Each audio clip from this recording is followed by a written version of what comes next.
Many years ago, 3 small railways, the Sodor and Mainland Railway, the Tidmouth, Knapford and Aylesbridge Railway, and the Wellsworth and Sudbury Railway merged into one railway, the North Western Railway. It was run by the Fat Controller's grandfather, Sir Charles Topham Hatt, otherwise known as the Fat Director.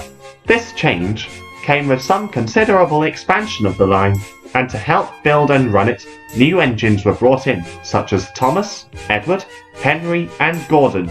Thomas and Edward were 2 of the first engines to arrive and helped with the construction work. After this was finished, Thomas became a station pilot, shunting trucks and coaches for the other engines, until he would rescue James and earn his own branch line. Edward was used less and less, until the day he got taken out for a passenger run, and did so well that his driver promised to take him out again the next day. The line had 3 other engines. One of them was called Eagle. He was red, the same colour that James would eventually become. He was a helpful sort of engine and was willing to come to the aid of those in need. The other 2 were blue engines. They had no names, only numbers. 98462 and 87546. These 2 engines were callous, rude and disrespectful towards the other engines. They prided themselves greatly, considering themselves above everyone else, and were not afraid of saying so, to the point where even Gordon, for all his arrogance, grew hurt and impatient with them. One day, Thomas was shunting coaches for Eagle's stopping service into the platform at the big station at Bickerstown. He stopped and his driver uncoupled him, ready for him to shunt the express into the station for 98462. Gordon was away for some minor repairs, following an accident with a car at a level crossing. The damage to him wasn't too bad, but one of his buffers had been dented. Anyway, 98462 reversed crossly into the station, disobeying a signal set at danger, which was set to warn engines that Thomas was on the line. "Hurry up, little puffball," he snapped at Thomas. "You're blocking my line." Thomas seethed crossly. "It's you who's on the wrong part of the line, you bully. You just passed the signal at danger. You might have derailed yourself on the points," he snapped crossly. "Ha! As if I'd derail myself on points, I'm so big," laughed 98462 rudely. "You're smaller than a spider compared to me, little Thomas, and dare I say about as good looking as a pig. So I think I can have better luck on a pair of stupid points." Thankfully, 98462 had not fouled the points, so Thomas was still able to move over to the other line. It was most unfortunate, however, that neither engine had noticed a group of young men throwing rocks at one of the points Thomas was due to cross over, jamming them, and that the signalman had almost forgotten about Thomas until he saw the 2 engines on the same tracks. As soon as he set the points straight in front of Thomas, Thomas started to move. He then quickly moved over to change the other points, so Thomas could move onto the other line, run around the coaches and get behind them to push 98462's train to help it start. As soon as he realised those points were jammed, he rushed out and tried to warn Thomas, but his cries were unheeded. Thomas was in such a foul mood that he didn't notice, and anyway, he was moving much too fast to stop in time. As soon as he crossed over the points, the front 2 wheels on his left climbed up and over the rails and crunched the ballast, while the other front 2 wheels on his left rested on the sleepers. "Bust my bumpers!" he exclaimed. 98462 laughed rudely. "See what I mean?" he chuckled. "I would never have any trouble with points, I'm so big." "Well, your driving wheels might not, but your wheels in front might," snapped an embarrassed Thomas in anger. Soon, Eagle brought the breakdown train, with the Fat Director on board. First, he helped 98462's train to start, then he returned to help clear the mess and take Thomas to the works. The Fat Director spoke kindly to Thomas. "The accident wasn't your fault, Thomas. Those hooligans should have known better than to throw rocks onto the line. However, I'm afraid you'll have to go to the works for a few repairs.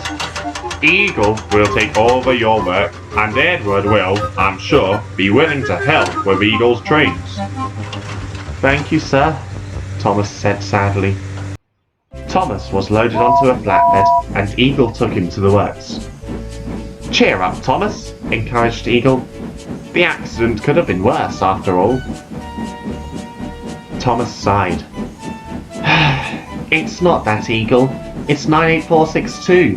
He called me a little puffball and said he could never derail himself on points." "Pah!" retorted Eagle. "Take no notice of him. You know what he and 87546 are like. Besides, with an attitude like that, his words would probably come back and bite him in the coal bunker one day." Eagle was righter than he thought. Over the next few days, while Thomas was being mended, Eagle would shunt the express for 98462, noticing and even trying to tell him that he was moving into the station with the signal and points set against him. But 98462 just laughed rudely. However, this would soon come to an end. On the day Thomas was due to return, 98462 was pulling an express train from Barrow-in-Furness to the big station. "Come on, come on, come on," he demanded to the coaches. "All right, we're coming, all right, we're coming," grumbled the coaches. "Ha! Look at me now, look at me now," sang 98462. "Boop, boop, boop, boop, boop. I'd like to see some stupid points stop me now." But he'd reckoned without Jack. Jack was a new signalman, and today was his first day on the job. He hadn't met all the engines before. The engine he heard in the distance was, he thought, 87546 on a stopping train. So he tried to set the points in the station ready for the train to run round, successfully changing one of them so that 98462 would be diverted towards the second platform. But 98462 had been moving much too fast. He crossed over one set of points, derailed on the other, continued to move at a dangerous speed and climbed up and over onto the platform. The guard had saved the coaches. He had happened to lean out of his window before 98462 crossed the points, and saw that the points ahead of them were against the train. Knowing what would happen, he slammed on his brakes, significantly slowing down so that 98462 would come off the rails. 98462 looked ridiculous. The whole of his body was mounted on the platform, and half of his tender hung dangerously over the edge, while the other half was nestled in the track. Angry staff and passengers helped each other off the ground and out of the coaches, and swarmed around 98462, embarrassing him and saying what a bad railway it was. Worst of all, he saw Thomas, who had just returned that morning and had seen everything. Thomas was laughing so hard it looked as though his boiler would burst. The fat director came out of his office to see what had happened. One look at the awkward disaster told him everything. He glowered meaningfully at Thomas, who stopped laughing and started to pull the coaches away. Then he spoke severely to Jack and 98462. Jack immediately apologised and promised to help clear up the mess. 98462, on the other hand, insisted it was not his fault. "I'm aware of that, 98462, but Thomas has told me about what you said to him. You deserve this accident from all the trouble you caused us. Maybe next time you'll be more careful on what you say about points and passing signals are danger too. And you can forget ever pulling the express again, I can assure you that much." He turned on his heels and walked sternly away, leaving 98462 to gnash his teeth in rage. Just at the bottom of Gordon's Hill on the inside line, the curve is significantly tighter than all the others. This was mainly so there would be enough space for the engines to successfully navigate the curve without hitting anything on either side of the line or coming off the rails if the train is going slow enough. If the train went too fast, it would tilt too much and come off the rails, whether the engine was pulling trucks or not. Most of the engines were careful when running over this particular piece of track. They knew it was for their own good. 87546, however, had other ideas. "You're all just scared," he scoffed. "You should try a bit of record breaking. Be a bit more daring like me." Edward rolled his eyes. He was one of the few engines who stood up to 98462 and 87546. You, with all your speeding 87546, should at least know better than to go tearing round tight corners, he argued. Pah! Retorted 87546. That corner's safe enough for engines to go at over 136 miles an hour. I am being incredibly foolish, snapped Edward. Agreed, said Gordon. Express engines may be fastest and best, 87546, but on a railway, safety and being on time both share top priority. 87546 just snorted in disgust. The railway was having a hard time keeping up with its demands. 2 of its engines were currently out of service. 98462 was being repaired following his accident, and Henry was still bricked up in his tunnel. This meant that more new engines were needed. The Fat Director had just brought in a second red engine while 98462 was in the works, and following Henry's spell in the tunnel, was in the process of arranging the purchase of a black LNYR Class 28 experimental engine who would later turn out to be James before he was painted red. The demand for extra trains meant that the engines had to work harder than ever. To add insult to injury, Gordon was sent to the works to have his safety valve mended. Henry, who had been let out of the tunnel, had helped Edward take over the express that day, but he suffered greatly from his illnesses, meaning that he couldn't take it out that often. So, the Fat Director grudgingly gave responsibility of the express over to 87546, who revelled in the opportunity. In the few days Gordon was being mended, he boasted about his responsibility to the others to such an extent that the Fat Director was beginning to wonder whether another engine should take the express instead. Then came the day that confirmed his thoughts. 87546 waited crossly at Barrow-in-Furness for the connection to the mainland. 5 minutes, he muttered angrily. Just then, another engine pulling a passenger train pulled in out of breath. Immediately, the passengers burst out, among them the Vicar of Wellsworth and his family, coming back from their holiday. The vicar was heading to Teignmouth to help his sister, brother-in-law and baby niece take their luggage home, and stay the night with them. I'm sorry, staff trouble, the engine panted. Had trouble finding a guard. Stop it, nonsense, snapped 87546. You're just too slow. All of you engines are. You're all unfit for service. Why can't you just go and roll yourselves on the scrap heap? The other engine gasped in shock. When 87546 had gone, Eagle, who had just delivered a goods train and heard everything, pulled up alongside the engine, who had stopped by the water tower for a rest. Don't worry about him, he's always like that, Eagle explained. He'll get what's coming to him, you mark my words. I hope so, he deserves it, replied the other engine crossly. He said we should just get ourselves scrapped if we can't go as fast as him. Well, by the way he's going, I wouldn't be too surprised if he got scrapped first with an attitude like that, Eagle added. Things got worse for 87546 as the journey went on. At the next station, a signal had failed, and since he was the first train to arrive there, he inevitably had to wait while it was mended. 87546 seethed impatiently at this. We should just go on through, we're late enough already, he moaned to his crew.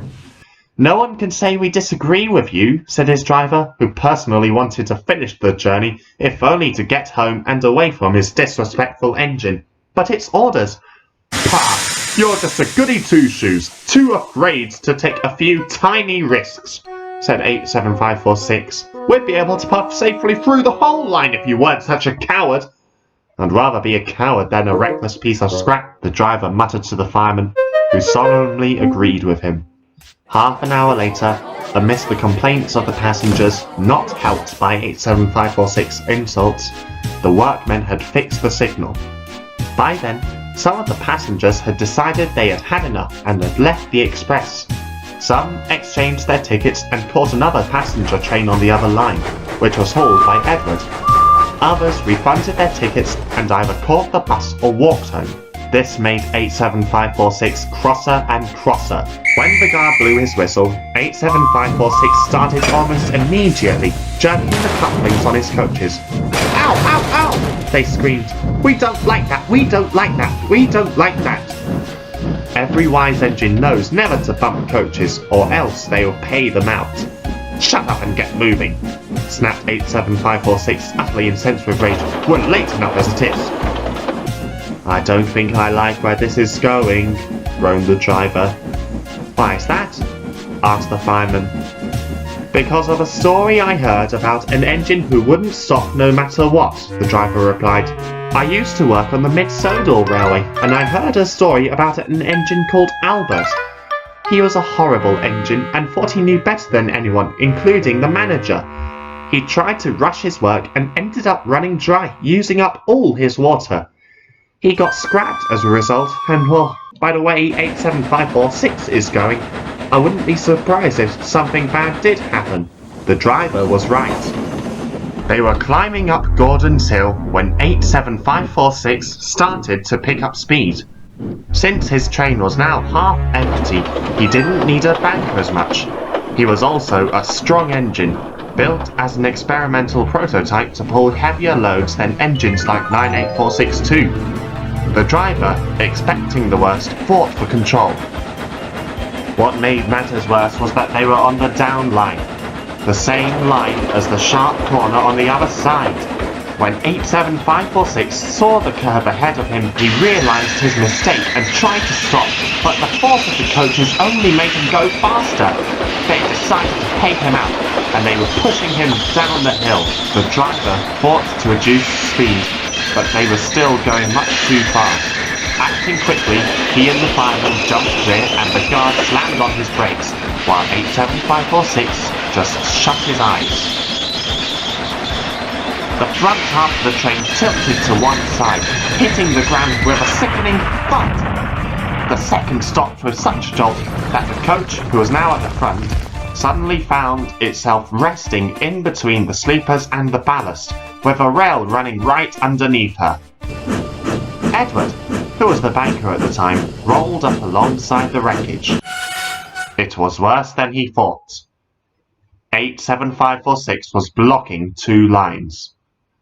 He and the front half of his train lay on their side on one track, right in front of Edward, while the other half of his train had stayed upright on the other line.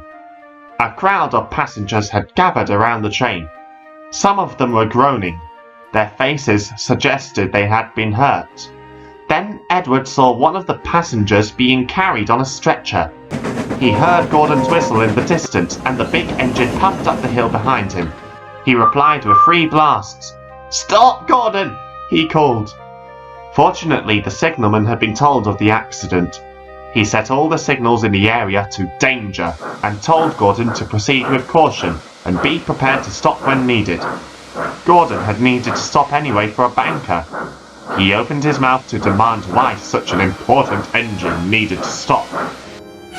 Then he saw the passengers and promptly shut it. "Get the injured passengers to the last station, fast as you can, Edward," came a familiar voice, who then told 87546's guards to phone an ambulance and meet the train at Wellsworth. Edward, knowing who the voice belonged to, quickly ran to the bottom of the hill, while Gordon and his crew, acting instinctively, uncoupled themselves from the coaches and raced away to fetch the breakdown train. "This is why I never liked those big engines," snapped the fat director. "I would have hoped you'd know better than to do something as stupid as this, 87546. An engine of your size should never go that ridiculously fast. Even Gordon knows that. Because of you, 16 passengers were injured, one, the Vicar of Wellsworth, seriously." "It wasn't my fault, sir. My driver made me go faster," replied 87546. "No, I didn't, you liar! You wanted to go faster just because we were delayed by a broken signal," corrected the driver. "So, not only have you put your passengers in danger, but you have also just lied to me," yells the fat director. "I have had it with you, 87546. When you're mended, you can stay in your shed until I decide what to do with you." So he left 87546 in the shed for a very long time. 87546 resented him for this, and made whatever job he had when he was taken out to take over from us difficult. He and 98462 paid the price for their foolishness eventually, though. 98462 and 87546 never sought repentance following their accidents. They thought they were in the right and constantly criticised the Fat Director and the other engines for this. One evening, the two engines were alone in the sheds at Vickerstown. "I should be pulling high-speed expresses, not slow goods. I'm clearly too good an engine for this park railway," said 98462. "That makes two of us," agreed 87546. "I should be in use, not standing in the shed collecting dust like that relic Edward should be doing." Then, an idea flew into 98462's funnel. "You're confined to the shed, you say? Listen, I've got an idea to get you out. We'll show that fat idiot what we can do." The next day, when the shed foreman came, 98462 told him that 87546 was to be let out. "It's director's orders," lied 98462. "He came by this morning in a hurry and told me to let you know." The foreman, suspecting nothing, sent one of the workmen round to 87546's crew's houses to let them know. It was only when both engines had left for work that he had started to feel that something was wrong. Surely the Fat Director would let him know immediately if an engine was to be let out of the shed, instead of asking an engine like 98462 to tell him. However, he had just heard that Henry had broken down, again, so he decided not to think about it anymore. He might have stopped the accident if he had. Edward was shunting in the yard outside Vickerstown that day when the signalman ran up. He pointed to two coaches standing outside his signal box. "Can you move these coaches to the other loop, please?" he asked. "There's an empty train of coal trucks due to come in to make way for a local passenger train, and they're both on the same line." "Right away," said Edward as he reversed onto the other line and coupled up to the coaches. They both had names on their side which read Annie on the coach facing him and Clarabelle on the coach behind her. "Where are we going? Where are we going?" twittered the coaches. "Just onto the other siding. We have to make way for two other trains to come through," Edward replied. "Oh, such a shame," replied Annie. "We never go anywhere these days," added Clarabelle. "Well, maybe one day you might get lucky," laughed Edward. At Vickerstown, Thomas had just finished shunting a local train for 87546. It had originally been for Henry, but he had just been told of the last-minute change in engines. Unfortunately, the only coaches available were old ones, which were gas-lit. It was still early in the morning, and the passengers had just started to arrive. They weren't too keen on having to travel in old coaches, who were clearly due for an overhaul, but were in a hurry for either work or school, and so boarded the train regardless. Thomas had had his doubts about the train he had just assembled, but there were no coaches left in the yard until Gordon came in with his express from Barrow-in-Furness, and Edwards was due to fetch some new coaches from Crovan's Gate. Just then, 87546 backed down onto his train. "Pooh!" he exclaimed. "Smelly old coaches. I'd rather have new ones any day." He was soon followed by 98462. "Saw you needed a bit of help," he said. "We real engines must stick together." Thomas was confused. "Aren't you supposed to be in your shed, 87546? And last I heard, you were banned from pulling trains. And shouldn't you be taking your express routes now, 98462? Shortage of engines, and it's too heavy for one," 87546 said quickly, hoping the Fat Director hadn't heard them. This was partly true, given Henry's breakdown, but Thomas didn't realise 87546 was lying to him. The guard blew his whistle and waved his green flag. "Come on, come on, come on," barked the two engines. The coaches groaned and creaked after them. They had heard about what had happened the last time 87546 had taken a passenger train, and were not too keen on having him take them out. Soon they were racing along the main line. "Come on, come on, come on!" urged 87546. "He's at it again," groaned the driver. "Any other engine would surely have learned their lesson by now," agreed the fireman before muttering, "He'll be the death of us one day." Bridges and houses flashed by, and soon they were nearly at the yard where Edward was shunting. Meanwhile, Edward had just shunted Annie and Clarabelle into the loop on the down line towards Vicarstown, when Neil, one of the old Sodor and Mainland engines, bustled past with a train of ballast trucks. Every wise engine knows that ballast trucks are the most badly behaved, and Neil was clearly having trouble with them. But neither of them could hear the trucks very well when they were approaching, and tried to ignore them when they arrived. But they did hear a lot of impolite name-calling going on between him and the trucks. The ballast train halted next to Edward. "Having trouble, Neil?" asked Edward kindly. "Aye, yon trucks again. I've had enough of their hammers," Neil replied. Eagle pulled in with some empty coal trucks onto the loop next to the signal box, but just as the signalman ran up. "Neil, there's an express due in on your line. You'll have to move onto the other line to make way for it," he said. Edward spoke up. "Please, sir, may I take the train over for Neil? He's having far too much trouble with his trucks, but I can handle them." "Very well, but be quick," replied the signalman. Neil uncoupled and moved forward, and Edward left Annie and Clarabelle. Once Neil had moved into the sidings where the two coaches were, the signalman changed the points so they were set for Gordon to pass by. This meant that all four lines were in use. This was not usually encouraged on a railway, but exceptions had been made, since Gordon, 98462 and 87546 were pulling express trains. Both were running late. Gordon had been delayed due to some maintenance on the line, and the other two had been halted by another signalman, with the fat director standing next to him outside a signal box. He hadn't been too happy to hear that 87546 had lied to everyone, nor that 98462 was pulling passengers when he was forbidden to do so, and had told them to finish their passenger train and leave the railway.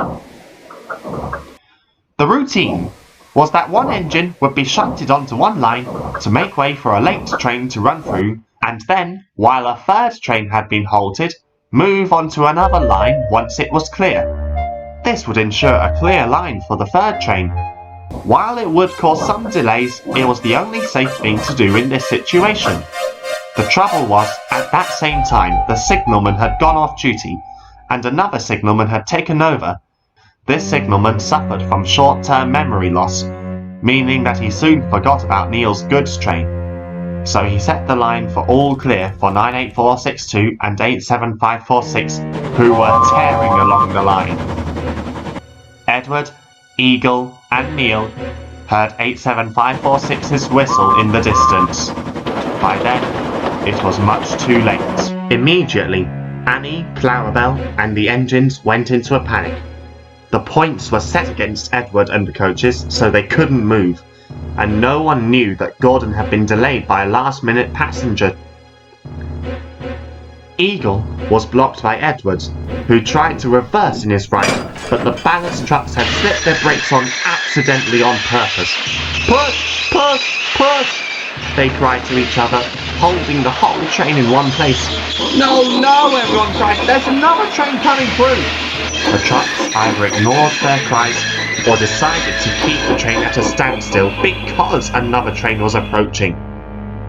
"Get a move on! Get a move on!" barked 98462 and 87546 to the coaches. The coaches wailed openly. They had a bad feeling that something would happen to them all.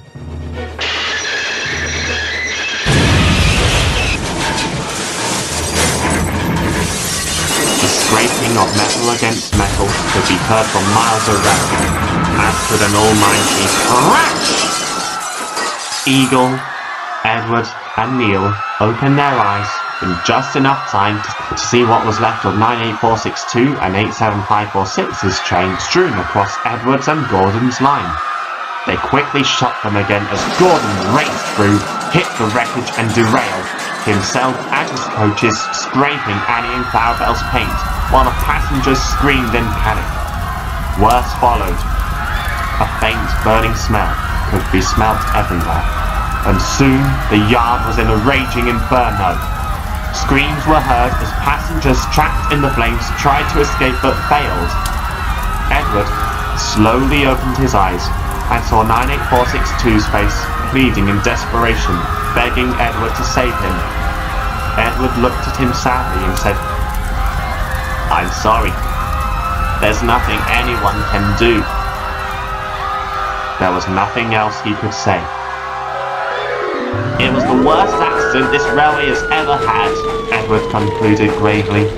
"Neil, Eagle, Annie and Clarabelle were just in need of a repaint. Annie and Clarabelle were in so much shock that it took their being given to Thomas when he was awarded his branch line to help them to recover fully. I was so badly damaged I was almost beyond repair, and I was rebuilt to my old design. Gordon was also extremely badly damaged, but not as bad as me, although the fire had burnt our paintwork off. The fire brigade managed to put the fire out, but 246 passengers were hurt.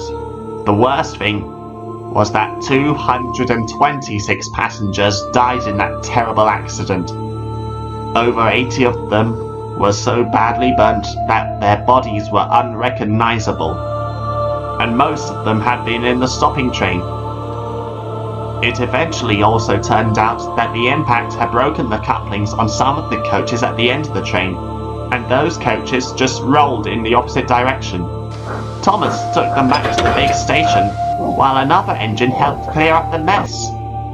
But worst of all was the sorry condition of 98462 and 87546, both of whom stood in front of me, beyond repair and dead.